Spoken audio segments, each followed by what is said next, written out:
Bonjour à toutes et à tous. Aujourd'hui, nous allons nous pencher sur la question des besoins. C'est pas un peu dégueu ça? Mais non, pas ces besoins-là. Nous allons voir quels sont les besoins fondamentaux d'un entrepreneur qui, une fois comblés, lui permettent d'être plus efficace, plus serein et d'accéder à ses rêves en évitant de gros problèmes sur la route. Ah ok, ces besoins. On regarde ça tout de suite. Selon les auteurs du Grand Dictionnaire de la psychologie, un besoin est une demande naturelle de l'organisme lorsqu'il y a un déséquilibre entre d'une part des normes physiologiques ou culturelles et d'autre part des informations sur l'état du milieu intérieur ou extérieur. Ah, j'ai rien compris. En gros, si ta norme physiologique c'est de manger et que tu es dans un milieu où il n'y a pas de nourriture, alors cela devient un besoin qui s'exprime par la faim. Autre exemple, si ta norme culturelle met en avant l'importance de la famille et que tu te retrouves éloigné de tes proches pour X raisons, alors cela devient un besoin qui s'exprime par le manque. Sinon, le dictionnaire Larousse nous dit qu'un besoin est une chose considérée comme nécessaire à l'existence.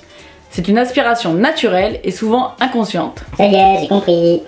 Il faut savoir également qu'il existe de vrais et de faux besoins. On appelle vrais besoins les besoins naturels de l'homme, et les faux besoins ceux qui sont dits superflus. Ainsi, respirer, boire, manger ou encore avoir des relations sociales sont des besoins indispensables à l'homme. Tandis que le portable, l'ordinateur par exemple, sont des objets qui permettent d'assouvir nos désirs et de satisfaire notre confort, mais ils ne permettent en aucun cas de vivre. Pour reconnaître un faux besoin, vous pouvez commencer par différencier les « on devrait » des « il faut absolument ». Cela vous donnera un point de départ pour vos choix futurs. Un besoin dans l'entreprise va s'exprimer par exemple par la création d'un nouveau poste, l'embauche d'un employé, un nouveau partenaire. Beaucoup d'entreprises utilisent à tort et à travers la notion de besoin auprès de ses employés ou collaborateurs, afin de rendre indispensable quelque chose qui n'est pas forcément fondamental à la survie de l'entreprise. Elles communiquent sur des besoins à tout va sans qu'ils n'en soient réellement indispensables, au risque d'aller jusqu'à motiver ses équipes à cause de la pression psychologique qui émane de ces faux manques.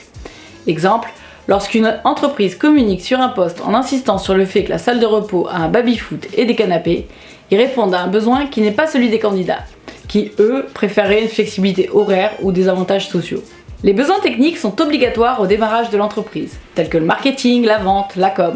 Mais il y a une différence entre ces besoins et ses propres besoins physiologiques, tels que le sommeil, l'alimentation, etc. Si vous ne comprenez pas vos besoins biologiques fondamentaux, ou en tout cas que vous n'y répondez pas avant toute autre chose, alors vos performances au sein de votre entreprise se répercutent sur l'entreprise elle-même. Impossible alors d'atteindre ses rêves, ni de pleinement ressentir la passion et l'énergie nécessaires pour y accéder. Que ce soit le sommeil, une nourriture saine ou encore de l'activité physique, ces facteurs sont la clé de la réussite, tant personnelle qu'entrepreneuriale.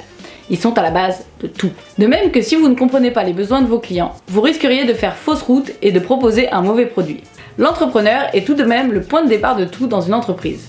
S'il est bancal, qu'il succombe à ses peurs ou encore à une mauvaise hygiène de vie, tout ce qui suivra s'enverra bancal également. Si vous voulez en savoir plus sur les besoins fondamentaux biopsychosociaux, je vous invite, si ce n'est pas le cas, à consulter la théorie de la pyramide de Maslow. Bien qu'elle soit critiquée car elle n'est plus forcément représentative de nos sociétés multiculturelles, ça reste une excellente base. Aujourd'hui, on parle de 7 besoins appliqués à l'entrepreneuriat comme étant fondamentaux dans la création d'entreprise.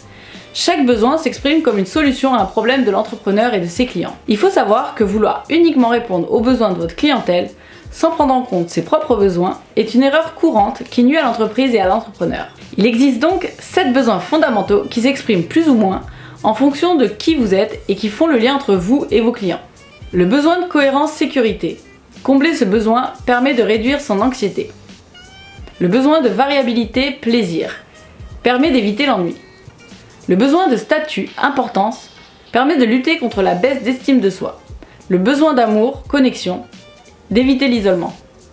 Le besoin d'expression et de soi, trouver un sens à sa vie. Le besoin de croissance, connaissance, permet lui de se sentir plus libre. Le besoin de contribution, pour finir, permet d'avoir le sentiment d'aider les autres.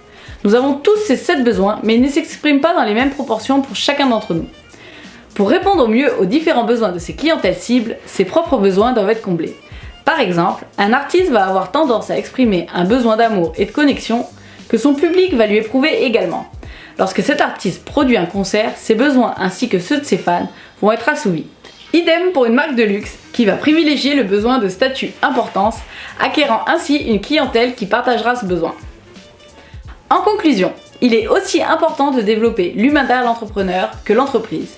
Savoir si ce que l'on fait a du sens pour nous et pour les autres est le b.a.-ba d'un entrepreneuriat réussi. J'espère que cet épisode vous a plu et on se revoit très vite dans un prochain Dico du coach. Bye bye!